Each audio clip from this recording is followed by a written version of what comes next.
Hello everyone, welcome back to Disha classes. उम्मीद करती हूँ आप सभी को मेरी वीडियोस और मेरा कंटेंट पसंद आ रहा होगा और किसी ना किसी एग्ज़ाम की प्रिपरेशन में या अपने बिजनेस को ग्रो करने में हेल्पफुल होगा। आज हम डिस्कस करेंगे चैप्टर 18 पार्ट 2। दिशा क्लासेस पर हमने फिलिप कोटलर की बुक से मार्केटिंग के 7 चैप्टर्स को डिटेल में डिस्कस कर लिया है। अगर अभी तक आपने वो 7 चैप्टर्स की वीडियो नहीं देखी तो आप हमारी मार्केटिंग की प्लेलिस्ट को विजिट कर सकते हैं। उसमें आपको लगभग 98 या 99 वीडियोस मिलेंगी जिनके थ्रू हमने फिलिप कोटलर की बुक से मार्केटिंग के 7 चैप्टर को कवर किया है। वो वीडियो का जो लिंक है प्लेलिस्ट का वो मैं आपको वीडियो के एंड में भी प्रोवाइड करवा दूँगी। चैप्टर 8 अगर हम देखें और वैसे फिलिप कोटलर के अकॉर्डिंग देखें तो ये है चैप्टर 18 पार्ट 2। इस चैप्टर का भी फर्स्ट पार्ट ऑलरेडी अपलोडेड है, आप जाके देख सकते हैं। हमारा चैप्टर 18 है मैनेजिंग मास कम्युनिकेशन।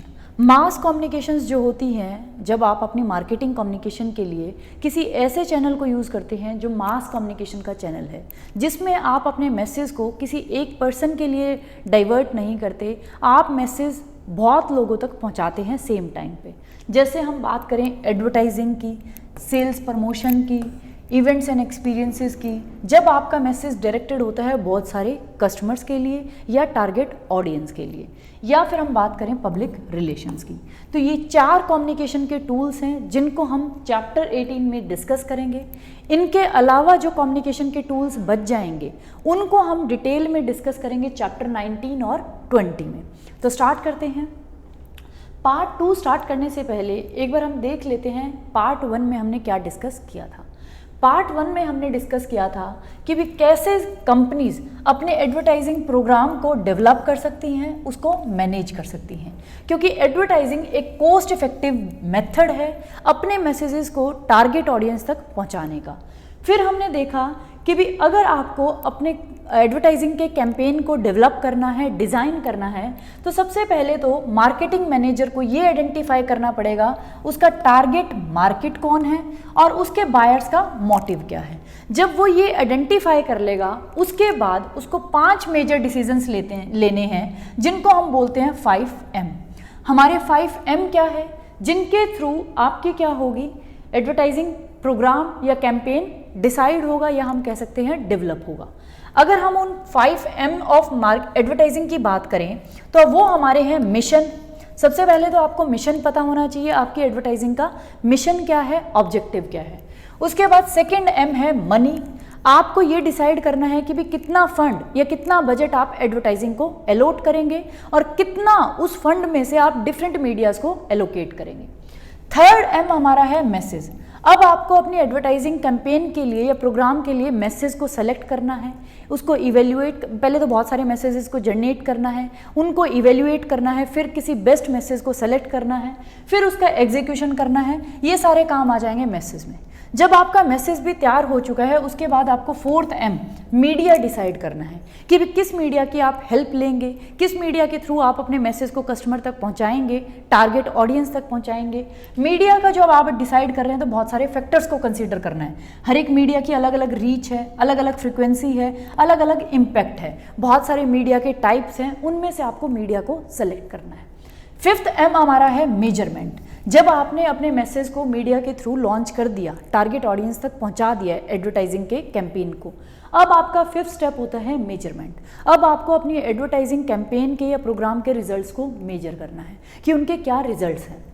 हमारे जो रिजल्ट्स हो सकते हैं वो कम्युनिकेशन का कितना इम्पैक्ट पड़ा, हमारी कम्युनिकेशंस कितनी लोगों तक पहुंची, कितनी रीच हुई, कितनी फ्रीक्वेंसी हुई। सेल्स इम्पैक्ट हम देख सकते हैं कि भी कितनी सेल्स हमारी इंक्रीज हुई एडवर्टाइजिंग कैंपेन के बारे में। तो ये था हमारा 5M ऑफ एडवर्टाइजिंग, जिसके थ्रू आप अपने एडवर्टाइजिंग प्रोग्राम को या एडवर्टाइजिंग के कैंपेन को डेवलप कर सकते हैं, डिज़ाइन कर सकते हैं।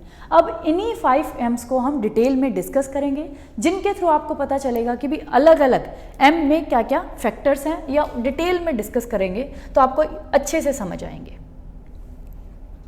तो स्टार्ट करते हैं 1st M। सबसे पहले तो मार्केटिंग के लिए एडवर्टाइजिंग कैंपेन डिज़ाइन करने के लिए सेटिंग द एडवर्टाइजिंग ऑब्जेक्टिव्स। सबसे पहले तो आपको अपने एडवर्टाइजिंग ऑब्जेक्टिव्स को सेट करना है, या एडवर्टाइजिंग का क्या मिशन है, मिशन को आपको 1st M को सेट करना है। तो अगर हम बात करें ऑब्जेक्टिव्स की, advertising objectives must flow from earlier decisions about target market, brand positioning and the marketing program. ये कह रहा है आपके एडवर्टाइजिंग ऑब्जेक्टिव्स कहाँ से सेट होंगे, वो सेट होंगे आपके पहले के कुछ डिसीजन से। वो कहाँ से सेट होंगे, जो आपने पहले आइडेंटिफाई किया है कि भाई आपका टारगेट मार्केट कौन है। टारगेट मार्केट के अकॉर्डिंग ही आप अपने एडवर्टाइजिंग के ऑब्जेक्टिव्स को सेट करेंगे। आपकी ब्रांड की पोजीशनिंग कैसी है या कैसे आप करना चाहते हैं, उसके ऊपर भी डिपेंड करेगा आपके एडवर्टाइजिंग के ऑब्जेक्टिव। तीसरा, आपका मार्केटिंग प्रोग्राम क्या है, जो हमारा ओवरऑल मार्केटिंग का प्रोग्राम है उसके क्या ऑब्जेक्टिव्स हैं, उन पे डिपेंड करेगा हमारे एडवर्टाइजिंग का ऑब्जेक्टिव। तो हमने देख लिया कि भी एडवर्टाइजिंग ऑब्जेक्टिव्स कहाँ से डिसाइड होके आएंगे, 3 चीज़ों से। आपके टारगेट मार्केट कौन है, आपकी ब्रांड की पोजीशनिंग कैसी है या कैसे आप करना चाहते हैं, आपके ओवरऑल जो मार्केटिंग का प्रोग्राम है वो क्या है, उसके क्या ऑब्जेक्टिव्स हैं। एन एडवर्टाइजिंग ऑब्जेक्टिव और गोल is a specific communications task and achievement level to be accomplished with a specific audience in a specified period of time। ये कह रहा है अगर हम बात करें एडवर्टाइजिंग ऑब्जेक्टिव क्या है, एडवर्टाइजिंग ऑब्जेक्टिव का ये मतलब नहीं है कि भी एक ऑब्जेक्टिव आपने सेट कर दिया और उसको आपको कभी भी अचीव करना है और किसी भी टारगेट ऑडियंस के लिए। एडवर्टाइजिंग ऑब्जेक्टिव का मतलब है कोई एक स्पेसिफिक कम्युनिकेशन का टास्क या अचीवमेंट का लेवल जिसको आप अचीव करना चाहते हैं विद अ स्पेसिफिक ऑडियंस, जिसके लिए आपका जो ऑडियंस है वो भी स्पेसिफिक है, जिसके लिए आप उसको डिज़ाइन कर रहे हैं, और with in a specified period of time, और एक पीरियड ऑफ टाइम के अंदर आप उस एडवर्टाइजिंग के ऑब्जेक्टिव को या अचीवमेंट के लेवल को अचीव करना चाहते हैं, उसे हम बोलते हैं एडवर्टाइजिंग ऑब्जेक्टिव। क्योंकि कंपनीज का क्या होता है, अलग अलग टारगेट ऑडियंस के लिए उनके अलग अलग एडवर्टाइजिंग के ऑब्जेक्टिव्स होते हैं। हो सकता है किसी स्टेट में या किसी एरिया पे उनका जो ऑडियंस है वो अवेयर है, जो स्पेसिफिक ऑडियंस है वो अवेयर है, तो वहाँ उन ऑडियंस के लिए उनका जो एडवर्टाइजिंग का ऑब्जेक्टिव होगा वो अलग होगा, और वो जो एडवर्टाइजिंग का ऑब्जेक्टिव है वो कुछ स्पेसिफाइड पीरियड ऑफ टाइम के लिए ही होता है। ऐसा नहीं आपने एक बार ऑब्जेक्टिव सेट कर दिया एडवर्टाइजिंग का तो हमेशा जितनी बार भी आप एडवर्टाइजिंग प्रोग्राम बनाएंगे तो आपका ऑब्जेक्टिव सेम रहेगा। तो एडवर्टाइजिंग ऑब्जेक्टिव का मतलब है आपका कोई ऐसा स्पेसिफिक कम्युनिकेशन का टास्क या ऐसा अचीवमेंट लेवल जो आप अचीव करना चाहते हैं किसी स्पेसिफिक ऑडियंस के साथ और कुछ स्पेसिफिक पीरियड ऑफ टाइम में। इसका एक एग्जांपल लेते हैं, उससे आपको इजीली समझ आएगा।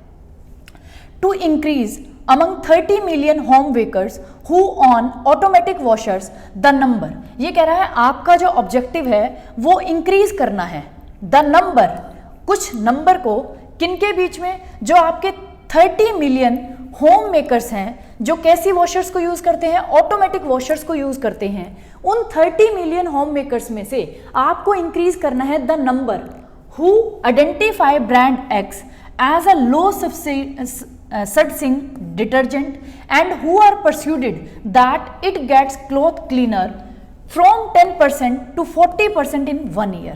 तो आप देखें कि आपका जो एक कम्युनिकेशन का स्पेसिफिक टास्क है, क्या टास्क है कि आपको जो 30 मिलियन होम मेकर्स हैं, यहाँ से आपका जो ऑडियंस है वो स्पेसिफाइड है कि भी आपका ऑडियंस कौन है, वो 30 मिलियन होम मेकर्स जो ऑटोमेटिक वॉशर्स को यूज करते हैं। ये आपका हो गया स्पेसिफिक ऑडियंस।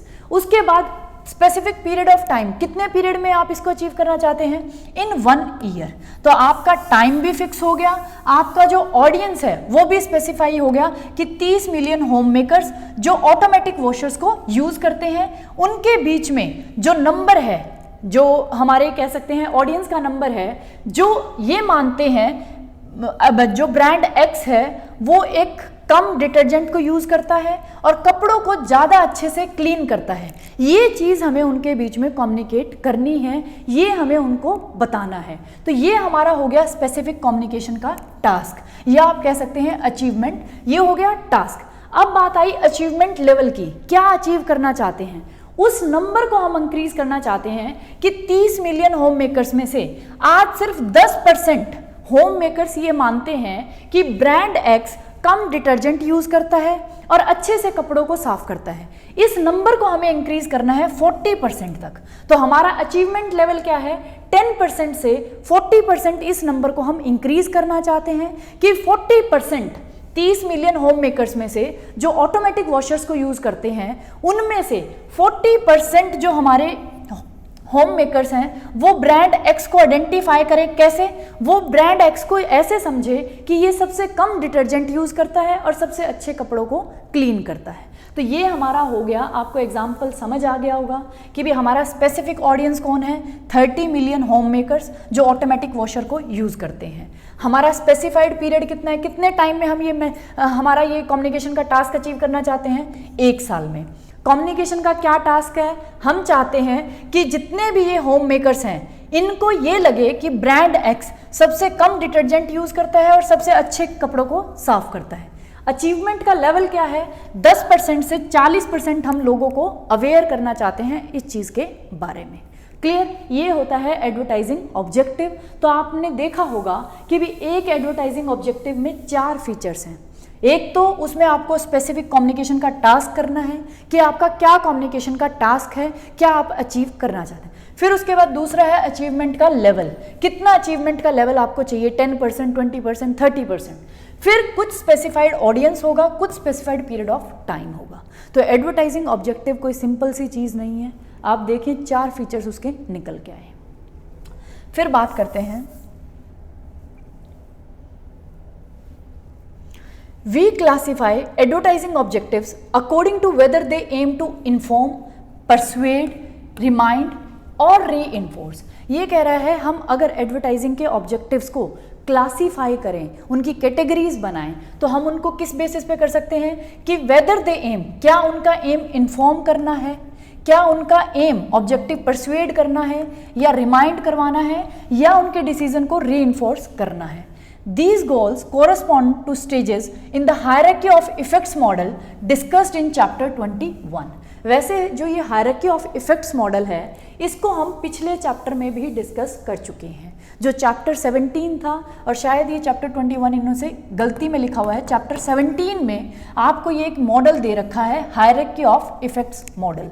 इस मॉडल में उसने दिखाया है कि भी अलग अलग लेवल्स हैं, अलग अलग इफेक्ट्स होते हैं किसी भी कंज्यूमर पे जब किसी भी कंज्यूमर को किसी भी कंपनी की कम्युनिकेशन रिसीव होती है। उन इफेक्ट्स को मैं आपको एक बार समझा देती हूँ। अगर उन इफेक्ट्स की हम बात करें,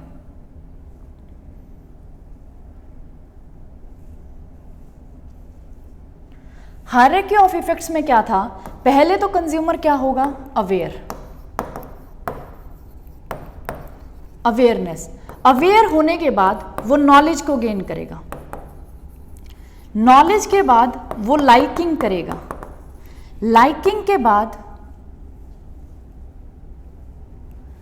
वो प्रेफरेंस क्रिएट करेगा, प्रेफरेंस के बाद वो कन्विक्शन होगा, और कन्विक्शन के बाद फाइनली वो परचेज करेगा, या आप कह सकते हैं एक्शन करेगा। तो ये है हायरार्की ऑफ इफेक्ट कि भी जब भी किसी भी टारगेट ऑडियंस को किसी भी कंपनी की कम्युनिकेशन मिलती है तो उसके क्या क्या इफेक्ट्स होते हैं, और उनका एक सीक्वेंस दे रखा है कि भी इफेक्ट्स ऐसे होंगे। पहले वो अवेयर होगा, फिर अवेयर होने के बाद वो ज़्यादा नॉलेज गेन करना चाहेगा प्रोडक्ट या ब्रांड के बारे में। फिर अगर उसने प्रोडक्ट के बारे में नॉलेज भी गेन कर ली, फिर हम उसे चाहेंगे कि वो हमारे प्रोडक्ट को लाइक भी करे। नॉलेज के बाद जरूरी नहीं कि वो हमारे प्रोडक्ट को लाइक करेगा, फिर हमें उसे लाइक भी करवाना है। लाइक करने के बाद भी हो सकता है कि भी जब वो कॉम्पिटिटर प्रोडक्ट्स को देखता है तो उनके कंपैरिजन में हमारे प्रोडक्ट को बेशक वो लाइक करता हो लेकिन प्रेफर ना करे, तो हमें प्रेफरेंस को क्रिएट करना है। फिर हो सकता है कि भी वो कॉम्पिटिटर्स के कंपैरिजन में हमारे प्रोडक्ट को प्रेफर भी कर रहा हो, लेकिन वो बिल्कुल श्योर ना हो, कन्विक्टेड ना हो कि भी वो हमारे ही ब्रांड को परचेज करेगा। फिर हमें उसको परचेज या एक्शन लेने के लिए मोटिवेट भी करना है। तो ये एक इफेक्ट्स की हायरार्की है, या आप कह सकते हैं सीक्वेंस है कि भी कैसे कस्टमर पे इफेक्ट होता है किसी भी कम्युनिकेशन का। तो इन अलग अलग लेवल्स पे अलग अलग कंपनीज के अलग अलग क्या होते हैं एडवर्टाइजिंग के ऑब्जेक्टिव्स। जब अगर मान लो आपके ब्रांड की अवेयरनेस ही नहीं है मार्केट में टारगेट ऑडियंस को, तो जो एडवर्टाइजिंग कंपनी है, जो भी कंपनी है, उसका जो एडवर्टाइजिंग का ऑब्जेक्टिव होगा वो होगा अवेयरनेस को क्रिएट करना।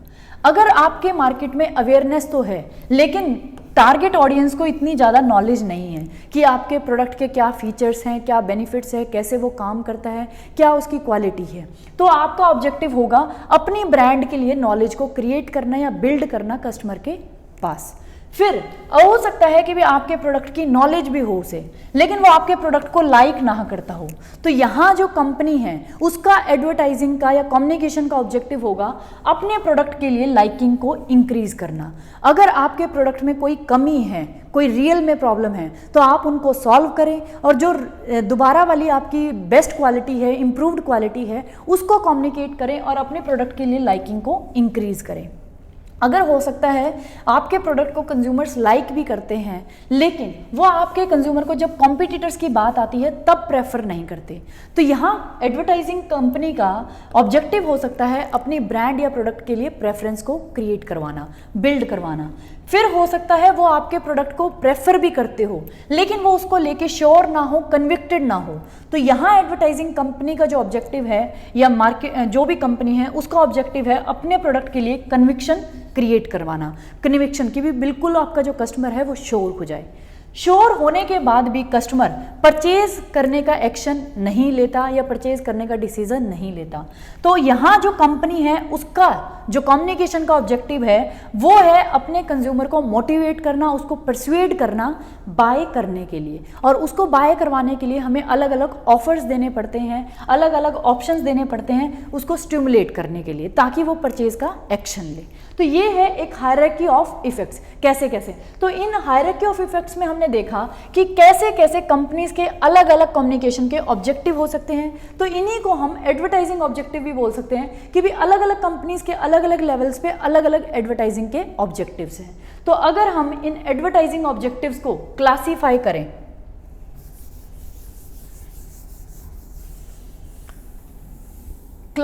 करें, कि भी एडवर्टाइजिंग के ऑब्जेक्टिव्स कितने हैं इस बेसिस पे, तो आप खुद देखें कि भी आपके पास 4 ऑब्जेक्टिव्स आ जाएंगे। एक ऑब्जेक्टिव हो सकता है कि भी हम सिर्फ इन्फॉर्म करना चाहते हैं, अपने ब्रांड के लिए अवेयरनेस को क्रिएट करना चाहते हैं। दूसरा है हम उन्हें मोटिवेट करना चाहते हैं अपने प्रोडक्ट को बाय करवाने के लिए। तीसरा हो सकता है सिर्फ हमें उन्हें रिमाइंड करवाना है कि भी हमारा प्रोडक्ट है, ये इसके बेनिफिट्स हैं, ये इसके यूजेस हैं। और फोर्थ हो सकता है रीइंफोर्स करना कि भी हम अपने कंज्यूमर को जब उसने प्रोडक्ट को परचेज कर लिया तो उसके डिसीजन को रीइंफोर्स करना चाहते हैं। तो डिस्कस करते हैं। पहला हो सकता है आपका एडवर्टाइजिंग का objective informative advertising aims to create brand awareness and knowledge of the new products और new features of the existing products. ये कह रहा है पहला एडवर्टाइजिंग का ऑब्जेक्टिव हो सकता है इंफॉर्मेटिव एडवर्टाइजिंग। इंफॉर्मेटिव जो एडवर्टाइजिंग्स होती हैं उनका एम होता है ब्रांड की अवेयरनेस को क्रिएट करना और नॉलेज देना कंज्यूमर्स को नए प्रोडक्ट्स के बारे में या जो एग्जिस्टिंग प्रोडक्ट्स हैं उनके नए फीचर्स के बारे में। Consumer packed goods companies like Colgate, general mills and Unilever will often focus on की प्रोडक्ट बेनिफिट्स। ये कह रहे हैं जो ये हमारी कंज्यूमर गुड्स वाली कंपनीज होती हैं जैसे कोलगेट है या यूनिलीवर है, इनका जो मेन फोकस होता है ये जो प्रोडक्ट के बेनिफिट्स हैं उन पे फोकस करके कंज्यूमर के माइंड में अपनी अवेयरनेस को क्रिएट करते हैं या अपने जो भी इनके नए प्रोडक्ट्स होते हैं या पुराने प्रोडक्ट्स में जो नए फीचर्स ये ऐड करते हैं उनके लिए नॉलेज को बिल्ड करना होता है। पहला ऑब्जेक्टिव हमने देख लिया कि इंफॉर्मेटिव एडवर्टाइजिंग का क्या ऑब्जेक्टिव होता है। दूसरा हो सकती है persuasive advertising aims to create liking, preference, conviction and purchase of a product और सर्विस। यही मैंने आपको अभी जो इफेक्ट बताए थे उनकी हायरार्की बताई थी। पहले था अवेयरनेस और नॉलेज। अवेयरनेस और नॉलेज अगर हम क्रिएट करना चाहते हैं, अगर हमारा एम है तो हमारी एडवर्टाइजिंग होगी इंफॉर्मेटिव। लेकिन अगर आप कंज्यूमर को परसुएड करना चाहते हैं, मोटिवेट करना चाहते हैं, तो पहले आप लाइकिंग करवाएं, प्रेफरेंस करवाएं, कन्विक्शन करवाएं, उसके बाद परचेज ऑफ प्रोडक्ट और service.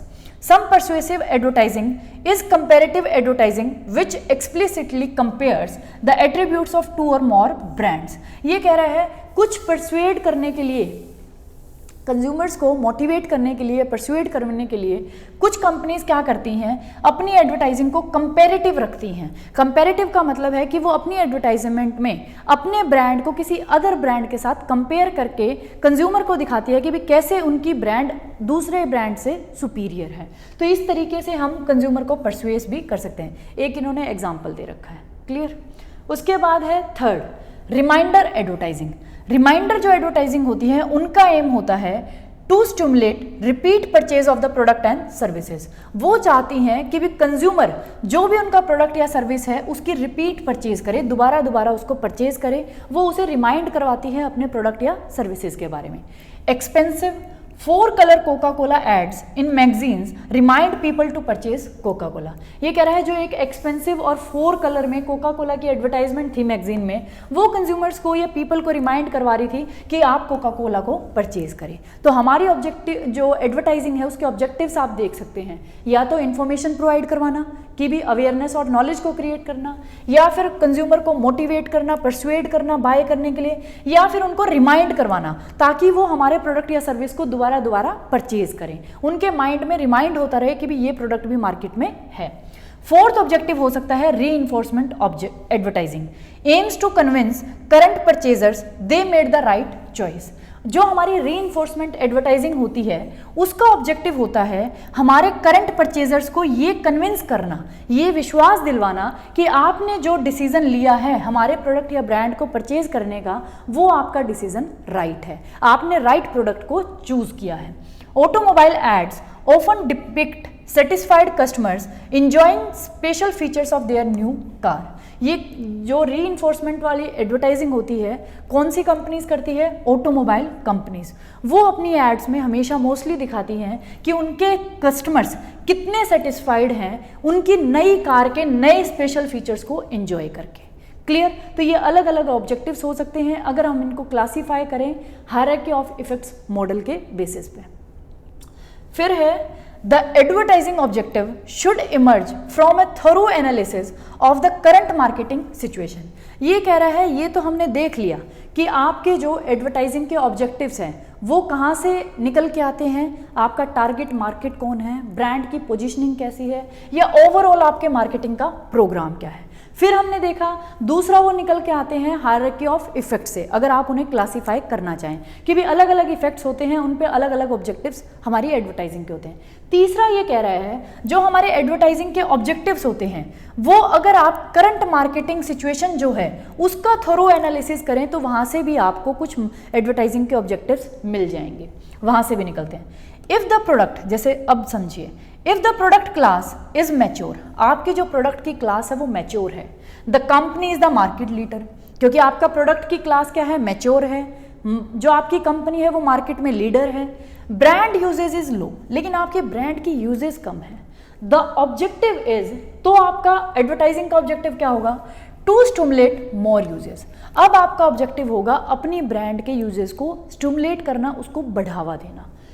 If the product class is new, ये तो हमने देखा कि भी हमारी करंट जो मार्केटिंग सिचुएशन है, मार्केट की सिचुएशन है वो कैसी है, हमारा प्रोडक्ट की क्लास तो मैच्योर है, हमारी जो कंपनी है वो मार्केट में लीडर भी है, लेकिन ब्रांड की यूजेस कम है। तो हमारा एडवर्टाइजिंग का ऑब्जेक्टिव हुआ कि भी अपनी ब्रांड की यूजेस को बढ़ावा देना। लेकिन अगर आपके मार्केटिंग सिचुएशन ये है कि भी आपका प्रोडक्ट नया है, कंपनी अभी मार्केट में लीडर नहीं है, लेकिन ब्रांड सुपीरियर है लीडर की ब्रांड से, जो मार्केट में एट प्रेजेंट लीडर है उसकी ब्रांड से आपका जो ब्रांड है वो सुपीरियर है, लेकिन अभी नया है आपका ब्रांड और आपकी कंपनी अभी मार्केट में लीडर नहीं है। तो जो हमारा एडवर्टाइजिंग का ऑब्जेक्टिव होगा वो मार्केट को ये कन्विंस करना होगा कि भी हमारा ब्रांड सुपीरियर है। तो यहाँ से आपने देख लिया होगा कि जो आपकी करंट मार्केटिंग सिचुएशंस होती हैं वहाँ से भी कई बार हमारे एडवर्टाइजिंग के ऑब्जेक्टिव्स डेवलप होते हैं या इमर्ज होते हैं, वहाँ से भी कई बार हमें अपने एडवर्टाइजिंग ऑब्जेक्टिव्स को ढूंढना पड़ता है उनका थोरो एनालिसिस करके कि भी करंट मार्केट में हमारी सिचुएशन क्या है। तो यहाँ से ये हमारा जो फर्स्ट एम था डेवलपिंग एडवर्टाइजिंग कैंपेन, कि जब आप अपने एडवर्टाइजिंग कैंपेन को या एडवर्टाइजिंग का प्रोग्राम डेवलप कर रहे हैं तो सबसे पहला काम ही आपका होता है मिशन को डिसाइड करना कि आपकी एडवर्टाइजिंग का क्या मिशन है। इस टॉपिक को या फर्स्ट जो हमारा एम था इसको हमने डिस्कस कर लिया।